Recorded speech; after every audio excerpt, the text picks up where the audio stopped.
Hi, how you doing? It's Richard from Ignite Growth, and in this video I want to talk a bit about buyer personas. So primary buyer personas and developing personas for the people who work in your ideal customer profile businesses. So I talked in another video about identifying your ideal customer profile, what the 4 or 5 criteria you would need for industry, for size of company, from turnover, a lot of the elements geographically where they are. Those are core elements to give you a binary decision of yes, this is a great fit, this company really fits our profile, or they don't. And then within that company there'll be key people that you need to be speaking to. So think back through who you've spoken to before. So your primary buyer persona will probably be your decision maker.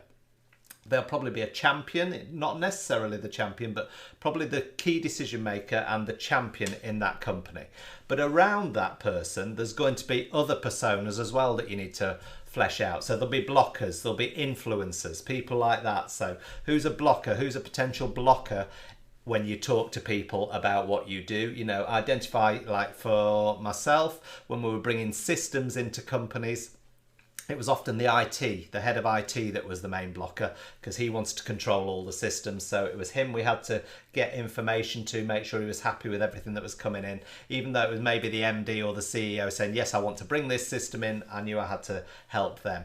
And then there was also the financial director. So wherever money's being spent or there's a financial implication, often you have to include the financial director, because he'll want to know how much this is going to save him, how much they're going to be making from this investment.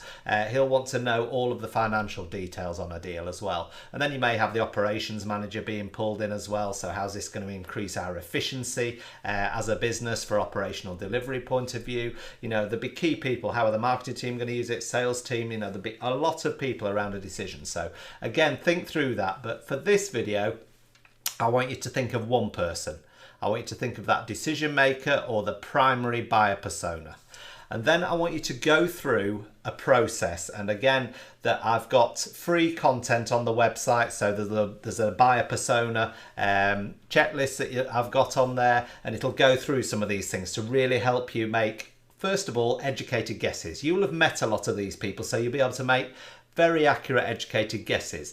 But also, once this persona's in place, I want you to continue maturing it. So have persona interviews. This is something I talk to our clients about, how to do a persona survey, so you really understand deeply who this person is. So let's use an example of a HR manager. So you're reaching out to HR managers. So let's do a persona for a HR manager. Your product, your service, your solution is going to a HR manager. That's your main decision maker. You know, again, that there'll be other people around in this decision, but let's focus on the HR manager first. So let's give her a name, HR Helen.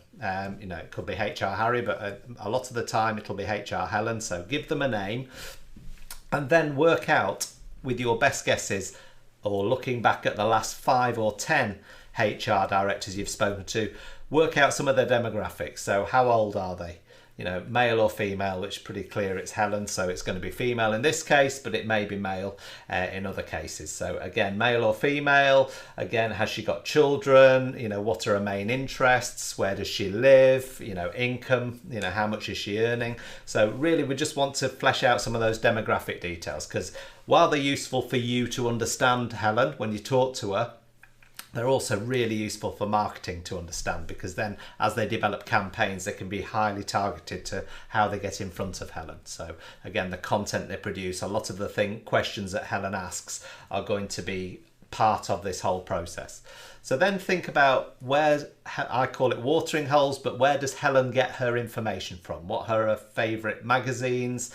What are the blogs she'd be reading? What are the online organisations she belongs to? So HR, there'll be a whole community of HR managers. Again, on LinkedIn, are there any HR groups she belongs to? You know, what type of content is she consuming?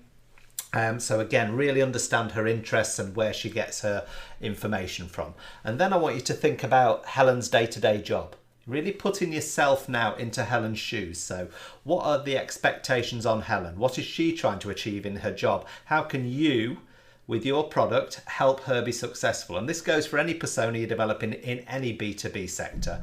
How can you help that decision maker or that champion look good in their boss of their eyes and be successful in their job. Because if you can get that piece of the puzzle in place and they see that you genuinely are interested in supporting and helping them to succeed in their role, then again, it's going to give you a huge advantage as the process develops and as it goes forward. So understanding their role, their responsibilities, what their day-to-day responsibilities are, and what their day looks like is a core piece that I think a lot of business owners miss, a lot of even marketers miss. They don't go into that sort of depth, but I love digging down into that and really understanding who that person is, because a lot of them are very similar. You know, they're reading the same sort of content, they've got the same sort of expectations on their role in the business. So again, helping them there is really key. And then what could some of their concerns, what could some of their fears be?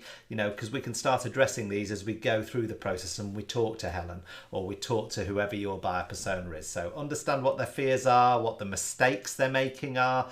You know, if you can look at what some of their misconceptions are, so some of the things they're doing as a mistake, so their actions, but also some of the understanding, some of the things that they have that are misconceptions, mistakes they're making by things they think. Give them new ways of thinking is a really key way to build that affinity with them and also get a really good relationship as the process goes on. So understand their role, but also understand their fears, the mistakes they're making, things like that, and flesh all this out. This, you know, we use a big sheet with this on. As I say, it's a checklist you can download off my website, and we will really build out all of our personas. So we'll have our key decision maker, then around that over time we'll build 3 or 4 more personas as well. So if you can get to that level of one, producing a persona, so you really deeply understand the decision maker and the champion, but then also building out other ones around them, that'll be a really key piece to people feeling that you understand them and that there's a real alignment with